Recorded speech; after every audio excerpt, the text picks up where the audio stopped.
Thank you. I do need your help with something. A few days ago, we had a letter that came out saying that there are a bunch of hotels out there, and why aren't we using them? Can you ask the city council where's the list? Because we can't get it. They said there were 10 hotels that was available, and we should be using them. So if you guys can, ladies can find the list, that would be very helpful. People need to stop criticizing. They need to step up. That's where we are right now. Step up. And so this is a crisis. This team that's standing behind me, as I stated in my speech, they have heroically responded to this crisis that we're facing of a humanitarian proportion that was created by human hands. And we're going to do what we have to do in New York, but we do need help to deal with this crisis that we're facing. So we're open to any questions. Sally? Mayor, could you just describe a little bit more about what the emergency order will entail and what the suspension of these land use regulations would look like? Judge? We are going to be using a facility on Randall's Island. The land use requirement just allows for that, for us to be able to build out on Rikers Island. It does not suspend all our city laws, but just the land use laws. And the emergency order, any details on what that will entail? It would be forthcoming. Mayor, you said that the current crisis is unsustainable if it continues at this pace. If the federal government and the White House doesn't respond to you today or in the coming days, what does unsustainable look like? What will happen? Well, we're talking about potentially 100,000 people going into next year, months away. And we're going to continue to pivot, shift, modify to address the crisis. We never thought we would be at a point where we have to build out the HERCs that we're building out. But with the lack of hotel space, we indicated the number of emergency hotels that we opened. We know that as this crisis continues to grow without help, we're going to have to continue to use the brain power of those who are standing next to me to continue to modify and shift accordingly. And the real challenges that we're having, which is very fascinating, is that as we try to find hotels, I cannot tell you how many council people, local electeds that are yelling, house people, but saying, not in my district. We can't have it both ways. I was wondering, Mr. Mayor, if you could expand on what you mean when you want President Biden to come up with a decompression strategy at the border. Are you asking him to slow the flow of migrants? No, this is going to take a national coordination, and it should be handled at the border. Should be handled at the border. And ensure when people come in, number one, they should be allowed to go to the destinations that they desire and not just incentivized to go to New York, Washington, or Chicago, as it currently is being put in place. And then we should ensure that the entire country absorbs this influx of asylum seekers so that we're not leaning on 3 cities in the northern part of the country. That is the role of the national government. Mr. Mayor, going back to your opening comments about the council, I understand you're skeptical about where they are. They're skeptical about where you are. I talked with Councilmember Ayala, who said she got a half-hour heads up before the plan was switched to Randall's Island in her district. Do you see willing partners in the council, or are you purposefully cutting them out of the process? No. We communicate with the council, and there's a large number of council men and women who have been extremely cooperative. They understand the purpose. They've reached out and told us locations. Councilman Eric Boucher has been just unbelievable with this situation. He realizes that it's a crisis, and he says, listen, I need to step up and help. Everyone, this is an all-hands-on-deck moment. Everyone must do that. And there's some deafening silence that's coming from other parts of government.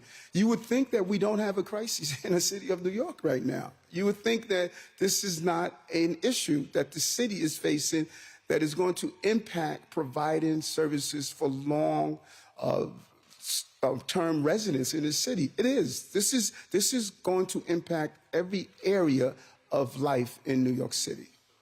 Involve the local council member in advance. Why just that 30-minute heads up? When you say in advance 30 minutes from changing the location, there's other. The press release went out the other night. There's other aspects of this that we've been in continuing conversations with the council person. And some of this stuff, the movement must be rapid. This is not one of these operations where we can sit down and analyze what's taking place. We had 9 buses yesterday. We have 8 buses today. We're getting hundreds of people that are coming here, and it's going to take, real-time movement, and that's what this team has been doing. And the council person who feels they have not been in communication, we have updated council people, individuals, every step of the way of what we're doing. We're not playing surprises or got you. We need their help. We want them to assist us in identifying locations in their districts where we could house the asylum seekers, be part of the strategies that we're putting together. We have been communicating with them all the time on this. Mr. Mayor, for Univision, the majority of our audience has a big issue with housing, as you know. With all the seekers that are coming, thousands of them, and we have thousands of people that are Hispanic on eviction right now as we speak, how can you really house them? They've been waiting for years when we have all this influx of immigrants coming in. I'm glad you asked that question. You just defined the crisis we're talking about. And that is why we indicated several times in my speech today that we must be here for long-term New Yorkers. We're looking at how to expedite the process of getting people into permanent housing. We are looking at how we can continue to make sure that we continue to be there for long-term New Yorkers. Yes, we have a housing crisis pre-asylum seekers. We've had a housing crisis. Officials are waiting on the elections to maybe have a shift of government in Texas? I cannot, predict what people are thinking. Yeah, I can't predict what people are thinking. Does that mean that you were told El Paso to stop sending migrants here and you're ending that coordination agreement? And then also separately, some of our reporters reported that 4 buses dropping off migrants to Port Authority were stopped this morning, and some of the drivers were ticketed. They were coming from Texas and from also Mexico. Is City Hall aware of this? Does City Hall potentially order this? Have the MIPD stop these buses? Well, 2 things. Number one, I said it over and over again, Bernadette, and you guys keep reporting. There was never an agreement for El Paso to send asylum seekers here. We've never told them, please send us your asylum seekers. That has never happened. We would never do that. We have our own issue here. And we have really, when you look at it, as has been reported, New York State has some of the largest numbers of asylum seekers. We are doing our share. And so there was never that agreement. And El Paso, the city manager, the mayor, they should stop sending buses to New York. New York cannot accommodate the number of buses that we have coming here to our city. I think that it's crucial for us to get that accurate, because we don't want to send a signal out there that New York is telling any municipality that we could accommodate the influx of asylum seekers that we were talking about. There was a second part of your question, Bernadette. So around 6 a.m., a couple buses that were transporting migrants to Port Authority were stopped and ticketed by the NYPD. Wondering if City Hall was aware of this, or if City Hall potentially told the NYPD to stop these buses and investigate what's going on. We're not going to target any specific bus operation, but we are going to make sure that the asylum seekers and people on our roads are safe. And so the New York City Police Department and whatever entity is being used, I'm hoping they're out there doing that job correctly, because we're concerned about the safety of asylum seekers and the safety of New Yorkers. Do you know about that beforehand? We gotta go. Do you know that before it happened? Before, Oh, I'm on traffic stat. What the police department is doing. I do traffic stat all the time and identify dangerous situation. And I say make sure we clamp down on any dangerous situation. Mr. Mayor, when you say that you'd like the situation handled at the border, you probably get agreement from Governor Abbott in that. Are you open to any kind of a joint appeal of the president with Any type of way? I'm sorry. Are you open to any kind of a joint appeal with Governor Abbott or any other Texas officials to try to get it handled at the border?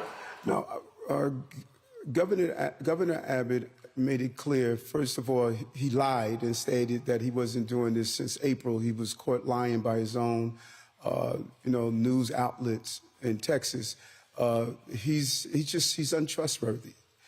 We attempted to coordinate with him. He stated that we didn't. We had to produce the emails that show we were. And so I think the issue is to do a decompression strategy from the national government to make sure that we can ensure that these asylum seekers are spread throughout the entire country. We all should be part of resolving this issue. Hi, Mayor Adams. I wanted to ask you, going back to the Randall Island Center, will that still be kept? Will there be a 96-hour time frame, or will they be there longer term? And do you have a better sense of what the estimate of $1 billion, at least $1 billion, will go towards? I don't know if there's a breakdown you can provide. First, I want to be very clear. This is an ever-moving and evolving crisis. And I am not going to allow our team to be cornered into, you said 96 hours and you did 96 hours and 30 minutes. No, this is an evolving, constantly moving crisis. Our goal is to use this as a location that we can find out how to give the best services to those who are in need. It may be that they want to go to another destination. It may it's needed that they may have to go into some different type of housing, or they want to connect with a loved one, a family member. That's the purpose of that. That's not a long-term location where people are going to be there for weeks. We're going to minimize the amount of time they're going to spend there so that we could do a proper evaluation. And this is the best way to do it. And we're going to continue to look for hotels. We're going to continue to do the other things and spaces. But right now, we need to take the pressure off the flow of asylum seekers that we're getting here. And once we have that built out accordingly, we're going to utilize it to the best of our ability to assist us as one aspect of dealing with this crisis we're facing. Hi, Mr. Mayor. How are you? I wanted to ask you, you mentioned that you've been in contact with the governor's office about identifying other locations for these relief centers and resources. Can you elaborate what are those other locations that have been identified and what other resources you're asking the governor's office for? Well, I sort of laid it out in the speech. There are plenty of locations that are under state control that I believe we should look at. Right now, I'm not going to disclose exact locations where they are. We want them to materialize, and as we do them, I'll announce them. Just as that we announced Randall's Island. There's a number of locations that we believe the state could assist us in opening, and as soon as we get the approval from them, the inspections, the state that they're suitable for people to be inside, we're going to make a formal announcement. You hinted in the past of legal action. Are you still considering that? Is there any legal action you can take against Texas or Arizona or El Paso for that matter? Judge Hein Radix and her team, they're looking at all the legal components that's involved here, and we get a concrete method to address this in the courtrooms. We're going to do that. Hi, Mayor. How are you? Are you concerned that you're putting President Biden and Governor Hochul in a difficult position politically? There's an election a month from now, and this is probably not what they want to be talking about. No, not at all. I think that my conversations with the White House, my conversation with the president last week, or a week and a half ago, Mayor has dog years, when I sat down with him, he understood the urgency of the moment. My conversations and the team speaking with the governor's office, they understand the urgency of the situation. There was never a time that they stated that, Eric, we don't want to engage in this conversation because it's too political. Nope, they did not do that at all. They understand that this is an urgent situation and New York needs help. And we're going to continue to coordinate with the White House and coordinate with the governor's office. And our lawmakers. The lawmakers need to be in this also. The leaders of the Senate and Assembly. This is impacting the entire state of New York. Okay. Fewer migrants should come into the United States, and should a migrant still feel welcome in New York? I think that anyone that's fleeing persecution, that is fleeing violence, the history of this country has always been tied to welcoming those who are fleeing harm. And that is the spirit of this country. It must be done in an organized way. I think it's imperative that a national problem must be solved by the national government. And I believe that we will always be responsible as New Yorkers to make sure whoever comes here, we're going to do our job, and that's what we have done. I think that New York has been a role model on how to effectively use our infrastructure to address the crises and make sure we treat people in a humane way. And that's what we have done. And how we address these national problems that is far greater than what I can answer. Mr. Mayor, we've heard from a number of migrants staying at Asylum Hotel, complaining about lack of heat and low food. Could you address that?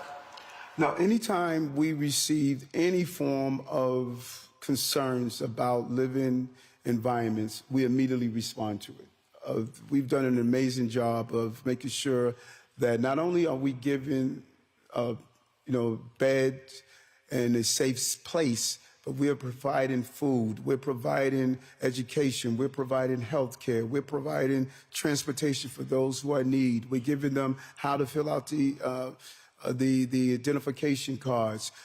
So we're not saying, well, here's what we're required to do. No, we're saying what we're morally responsible to do.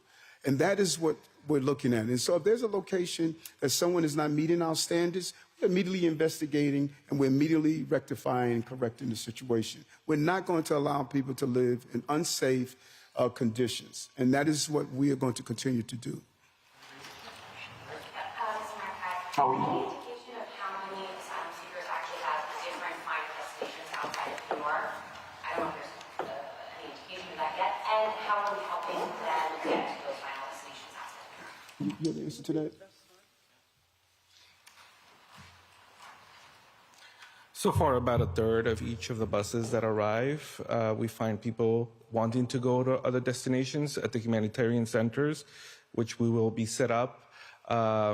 Will provide support for those who want to move on to other cities and states. And just what about cities are the most like Florida, or are there any indications?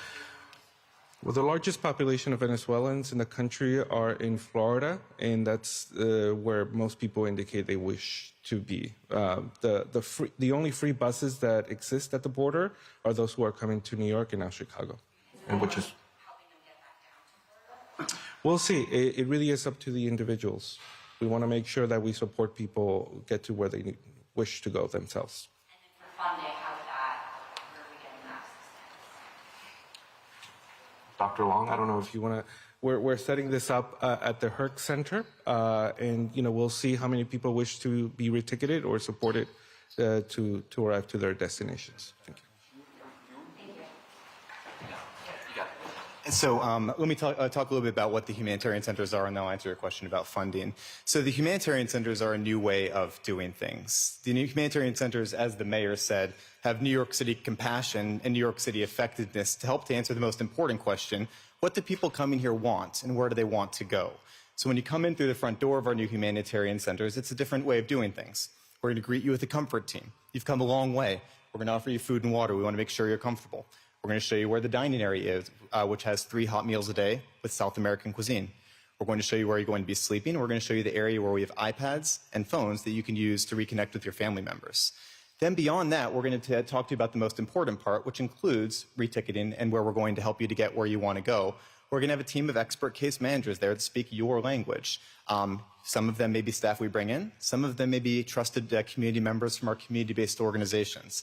But the contention of the whole thing is so that, as Commissioner Castro was saying, we're doing reticketing right now at Port Authority, but we only have 45 minutes to figure out where you might want to spend the next several years of your life.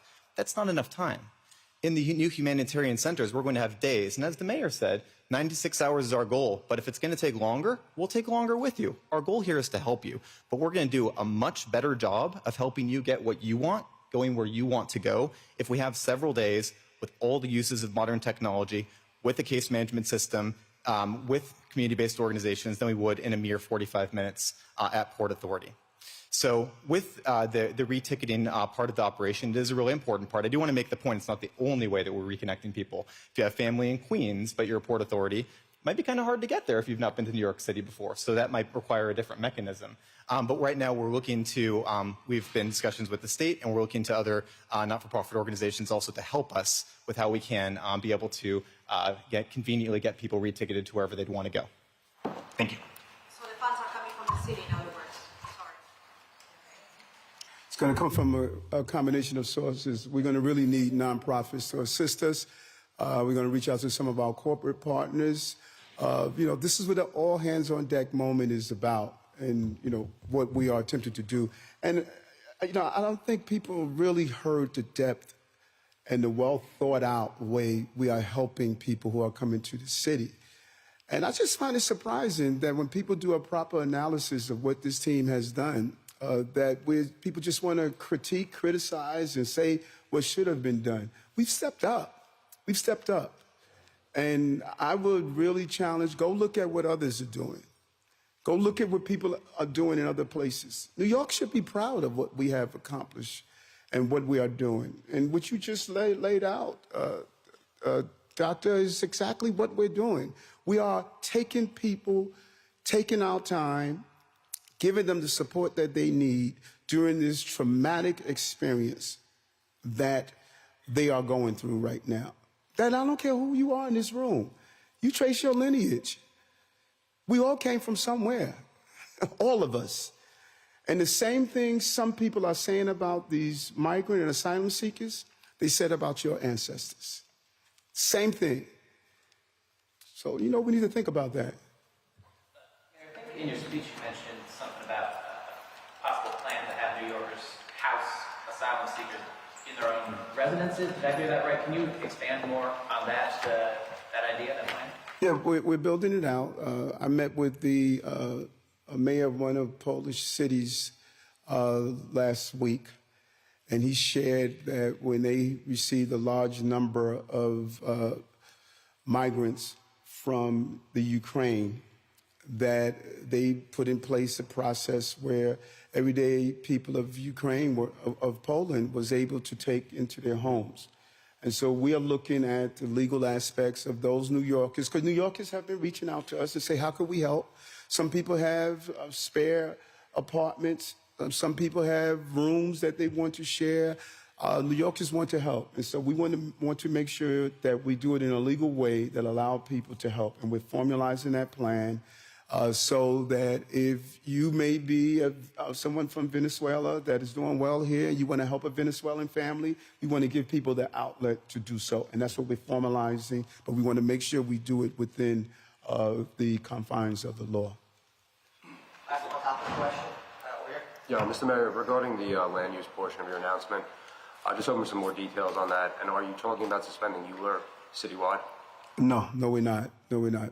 We're going to be very specific, and as the judge stated, as it gets laid out, she will be very specific on what we need just to deal with this crisis.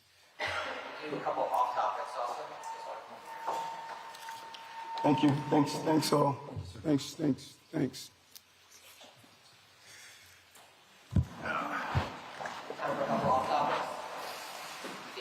Mr. Mayor, on solitary confinement or punitive segregation, the speakers indicated that this is going to pass. It has widespread support in the council.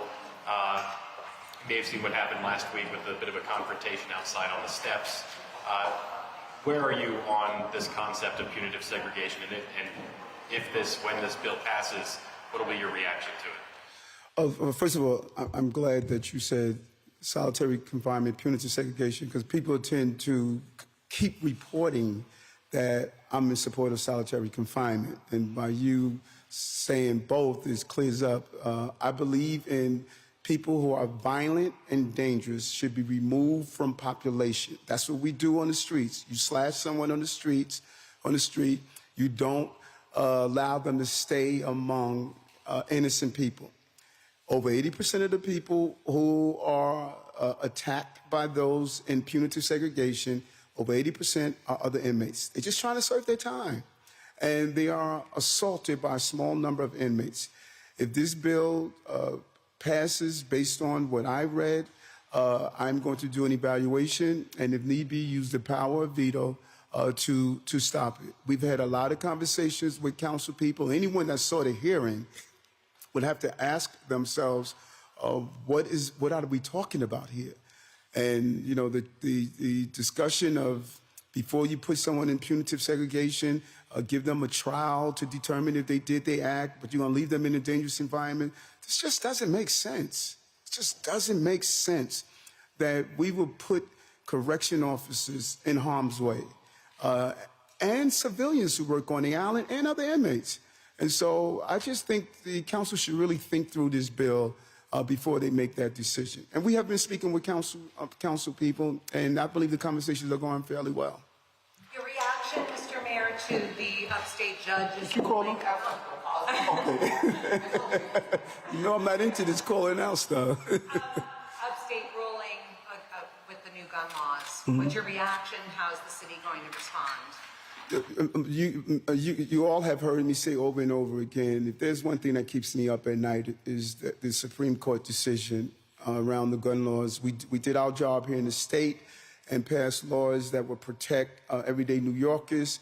The governor and the attorney general, they are going to appeal the decision of my understanding.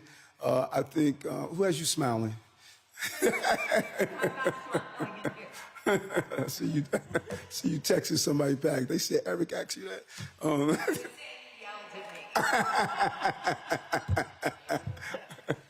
So we believe it should be appealed. It is the wrong thing to do. We need to isolate areas where people can't carry guns. It's just irresponsible to say New York is different from many other locations. It's too densely populated, and we need to be treated accordingly. Is Commissioner Jenkins involved in the response to this humanitarian crisis? And if so, why was he not here today and why did he not testify? Yeah, no, he is. He's going through a family crisis right now. And he would have been here, but he's dealing with a personal family crisis. Mr. Mayor, this is a question from my colleague, Ms. Shack. The man that was stabbed by a random attacker in a Bronx subway station, he died. Wondering what's your reaction to that, and also this is one in a series of several high-profile odd attacks. Of course, there's been tourists in Times Square, etc. What's your reaction to that, and what's your message to New Yorkers about what you're doing on crime, especially as we near the end of the year? Yeah, and I don't know the specific details. Last night, the police commissioner updated me, and the chief of patrol updated me on the situation, and our hearts goes out to the family members. Nothing is worse than a random attack. It just really undermines your feeling of safety. We're digging into exactly what happened. It's a bizarre sense of scenario that played out, and we're looking into it. And let's be clear, what's happening on the streets with some of these cases that you looked at, there's mental health attached to it. Last legislative cycle, I called for, really putting teeth in Kendra's law. I think the lawmakers have to really look at that. To give approval for others to determine that if a person cannot take care of themselves, how do we handle that? You see it every day. Those of us who are out in the streets, you see people are really in conditions that they can't handle themselves. And we can't have this revolving hospital system where you go in, you get medication, and you put right back out until you do something that's violent. There must be a better fix to that. Dr. Fassan is going to be bringing together experts in this area. We brought on board some experts in this administration because we want to zero in on the acts of violence that are coming from those with mental health issues. I told the police department to give me a list of the in the last few months, a number of issues and attacks and arrests that dealt with people with mental health illness, and the number is pretty high, and it's a real issue. Mayor, do you intend to endorse the New York 11 race between Mallory Takis and Max Rose? Yes. You would endorse Max Rose? Yes, I am. I'm going to endorse Max. Hi. So congestion pricing is under attack from every angle, including Governor Murphy, who now wants Biden to slow it down. And you've said some comments that people, were worried about, that you didn't support it fully. So are you concerned that all these attacks could sort of throw it off course and that congestion pricing might not actually come to fruition? No. I think that we just got to get it right. This is a major infrastructure change in our city, and we have to get it right. That's all. I support the concept of congestion prices. I made that clear when I was in Albany, and I still do. I just want to make sure we get it right. And getting stuff right comes with debate, conversations, figuring out, making sure that we get it right. We got to make sure that we're not going to hurt other communities as we roll it out. And so the concept, I support it, and we just got to get it right. That's the most important thing. Mr. Mayor, we've encountered a situation, you've said it yourself, that the immigrants come with so many needs, including healthcare, desperately. Yes. Unfortunately, the lady who passed away in one of the shelters, we created efforts to help her body go back to Colombia because we found that the consulate of her country would not pay for the body repatriation to take her there. In the event that happens and there is a fatality from one of the immigrants that are coming in, would the city provide services to transfer their bodies to their country of origin? Well, I'm not sure how we handle that. I know if a person is a victim of a crime, victim services will step in. We will continue to examine how do we help family members who are here. And there are ways we've helped and assisted New Yorkers during those times of emergencies, of shipping of bodies and burial costs. We've known to do that, and we continue to examine that. And so I can't give you a specific answer based on that scenario, but we will continue to show the level of compassion. And New Yorkers have stepped up. Everyday New Yorkers, we've reached out to many of our partners in government, and they've been partners outside of government, and they've been there to help people during these crises.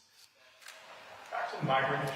Yep. Do you think that your migrant policies incentivizes more migrants to come to the United States, to come to New York? Which policy is that? The ones you've laid out, humanitarian centers, welcome centers, and stuff. Well, we have a legal and moral responsibility to help those who come here to the city. And I don't think it incentivizes people to come here. What incentivizes them to come here is when the Border Patrol and those down at the border has a list of New York, Washington, and Chicago. And if you go anywhere else, you have to pay. But if you go to those locations, you can go for free. That's the incentive. And we need to stop the incentivizing at the source. When they come here, I doubt very much that migrant seekers, when they come here, they know that, hey, you could go to New York and you could get to a HERC, or you could go to New York and get a municipal identification card. They don't know that. When they come here, we provide them the services. The incentivizing is taking place down at the borders. Just follow up, have you spoken to the White House about any of this stuff? Yes, we've had great conversations with the White House. They understand The emergency order you were going to. the emergency, What you did today, have you spoken to them to give a heads up? Yes, we did. Yes, we did. Last question. Thank you. Down here now. Can you talk about changing the city budget for the Department of Education with the influx of kids coming? We're going to need a lot of E&L services, TESOL teachers, and talk about reviewing that budget. No, we're going to remember the budget is fair student funding. So if you have more children coming in and you have a greater need because you need translation services and other services, then we're going to adjust according to that. So you basically are going to definitely get more money because of the fair student funding per child, but we're also going to look at, are there greater needs? And we're going to make sure that you get the money for those greater needs as well. And that is why we have a pot of money for emergencies like this, so we can make sure that when situations like this come up, that we can help those schools that have a greater influx. I'm sorry? ENL teachers, things like that. Yes, yep. Thank you. What's going to do, Mr. Mayor? How are the Mets going to do? Listen, I have been in purgatory for many years. I'm a Mets fan. I think this is the year.